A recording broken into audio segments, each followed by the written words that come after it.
2007 ധോണിയാണ് ഇന്ത്യക്ക് world cup നേടിത്തന്നത്.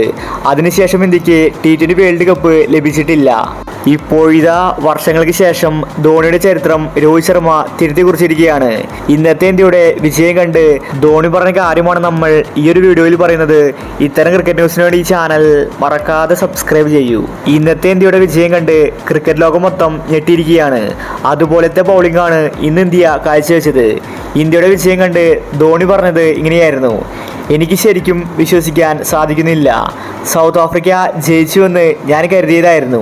പക്ഷേ Indian bowlers മികച്ച പ്രകടനം കാഴ്ചവെച്ചു. 2007 ഞാൻ എങ്ങനെയാണോ വേൾഡ് കപ്പ് നേടിയത്, അതുപോലെ തന്നെയാണ് ഇന്ന് രോഹിത് ശർമ്മ ഇന്ത്യക്ക് കപ്പ് നേടിക്കൊടുത്തത്. രോഹിത് ശർമ്മ എന്നേക്കാൾ മികച്ചൊരു ക്യാപ്റ്റനാണ്. ഇന്ത്യൻ ടീം കപ്പ് നേടിയപ്പോൾ എനിക്ക് ഒരുപാട് സന്തോഷമായി. ഈ ഒരു സമയത്ത് ഞാനും ഇന്ത്യൻ ടീമിൽ ഉണ്ടാകണമെന്ന് ആഗ്രഹിച്ചു. ഇന്ന് ഇന്ത്യ കപ്പ് നേടിയെങ്കിൽ അതിന് ഒരു കാരണമേ ഉള്ളൂ: രോഹിത് ശർമ്മ, കോഹ്ലി. ഇവരാണ് ഇന്ത്യയുടെ വിജയശില്പികളെന്ന് MS ധോണി വ്യക്തമാക്കി. ധോണി വരെ ഹാപ്പിയായി. കാരണം ധോണിക്ക് ശേഷം ഇന്ത്യക്ക് ഒരു വേൾഡ് കപ്പ് ലഭിച്ചിട്ടില്ല. ഇപ്പോഴിതാ വർഷങ്ങൾക്ക് ഇപ്പുറം രോഹിത് ശർമ്മ ഇന്ത്യക്ക് വേൾഡ് കപ്പ് നേടിത്തന്നിരിക്കുകയാണ്. ധോണിയുടെ പാതയായിരുന്നു ഇന്ത്യ പിന്തുടർന്നത്. പക്ഷേ ഇന്ത്യക്ക് കപ്പ് നേടിത്തരാൻ ഒരു ക്യാപ്റ്റൻ ഇല്ലായിരുന്നു. ഇനി ആരാധകർക്ക് ഉറക്കെ വിളിച്ചു പറയാം: ധോണിക്ക് ശേഷം ഇന്ത്യക്ക് നട്ടലുള്ള ഒരു ക്യാപ്റ്റനുണ്ട്.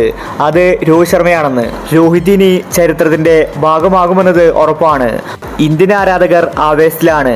ഒരു ICC കിരീടം എന്നത് ഇന്ത്യൻ ആരാധകരുടെ സ്വപ്നമാണ്. വർഷങ്ങൾക്ക് ഇപ്പുറം അത് ഇന്ത്യ നേടിയിരിക്കുകയാണ്. സൗത്ത് ആഫ്രിക്കൻ ആരാധകർ നിരാശയിലാണ്. ജയിച്ച മത്സരമാണ് അവസാനം കൊണ്ടുപോയി കളഞ്ഞത്. ക്ലാസന്റെ വെടിക്കെട്ട് പാഴായി. അദ്ദേഹത്തെ പുറത്താക്കിയതാണ് കളിയിലെ ടേണിംഗ് പോയിന്റ്. ക്ലാസൻ ഔട്ടായില്ലെങ്കിൽ ഒരിക്കലും ഇന്ത്യ കളി ജയിക്കില്ലായിരുന്നു. അപ്പോൾ ഇത്തരം ക്രിക്കറ്റ് ന്യൂസിന് വേണ്ടി ഈ ചാനൽ മറക്കാതെ സബ്സ്ക്രൈബ് ചെയ്യൂ.